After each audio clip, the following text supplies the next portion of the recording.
I'm here today with Chris O'Halloran from UFCW 401.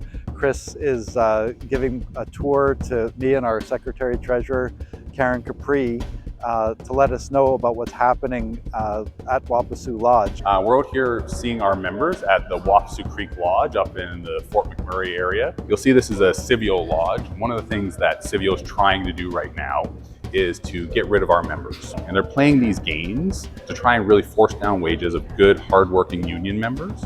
We got 3 different dining halls that'll run along this wall here. Okay. So we'll just scoot into this one because I think it's closed and we can give a little bit of a tour of that end. So the kitchens and the dining halls are all sort of service for all the members, and people that are here, our members, are the cooks, the cleaners. Wapasu is its own full service hotel. It has about 7,500 rooms here right now. How many members do you have here, Chris? We have about 250 members here right now. Everything from people at the front desk to the cooks, the cleaners. And you guys have a collective agreement in place right now. Yeah. And when does that expire? Our collective agreement expires on December 31st of this year. The company actually come back and demanded up to $7 an hour rollbacks from all the staff and workers that are here right now. Yeah, and this has to be put in the proper context. I mean, over the last year, oil companies around the world, but including here in Alberta, have experienced record profits, right? And so the oil companies are clients of Civeo. They're people working on the big projects, most notably Curl, Imperial Oil. They're the ones who send the workers here who are living here, right? So the Imperial Oil is one of the most profitable companies, not just in the energy sector, but in the entire country. So when clients come in, they'll have their swipe card. You'll come, you'll swipe, and it'll pull up a menu of what you're allowed to have, and you'll do your order here. Yeah. You can customize it, pick whatever you want. If you want noodles, you want this, you want whatever you want in it. Yeah. And then you'll be able to pick up whatever you want. It's made fresh for you. And you'll see the boards over here. So something that is green is something you're waiting, something that red is ready to be picked up. The company was really trying to delay this. So their lawyer said, we don't have dates to deal with anything. So nothing got scheduled to June. When we found out that the labor board was accepting this, I was like, excuse my language, this is bullshit. I fought hard and the board agreed with us that we should set a back end to this. So they actually set dates to deal with this situation in August. And we've got a number of dates within that period to make sure that we're able to move the legal process of this through. Once we're done doing a little tour here, we're gonna go talk to the clients directly, because they should know that, like, if you're gonna take $7 away from the people working in the kitchen, are you gonna get this quality of staff?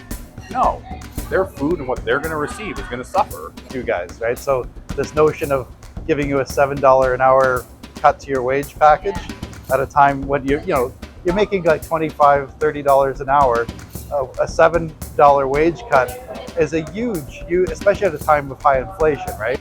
People who work here in the lodge, and Civeo, which is the company that owns this place, actually threatening to cut their wages by $7 an hour. $7 an hour wage cut that they're looking at. And if they don't accept it, they're going to threaten to contract out the work. So most of them only make about $25 an hour now. So a $7 wage cut would be devastating for them. What we're asking is go to this QR code and then send them. We have an email that you can send to the MLAs and stuff, just to say don't screw with these guys. Yeah. Oh, they're screwing with my food. This is the engine of the Alberta economy, and the workers who come here to get their meals and to stay at the lodge, they keep our economy going. But it's UFCW members who keep those workers going, and I think every Albertan would agree that they deserve to be paid fairly, to be treated fairly, but that's not what's happening. Frankly, it's really troubling to us. And now that I've had a chance to take a tour of the facility, talk with some of the members, hear their concerns, I'm going to go away and talk to the other unions in the Alberta Federation of Labour. So we've got 21 unions in both the public and private sector who represent about 175,000 workers in this province. And we're here to support UFCW 401 and their members here at the lodge. So we are going to do everything we can on the legislative front, so pressuring the provincial government to step in, because frankly, what we have here is a company that looks like they're thinking about breaking a legally binding collective agreement. We can use our heft as a labor movement to draw public attention to this, right? Because asking workers to take as much as a $7 an hour wage cut at a time when costs are going up and companies are being really profitable. It's just not acceptable. And so we're going to do everything we can to support UFCW, your members here at the Lodge, to get this on the public agenda.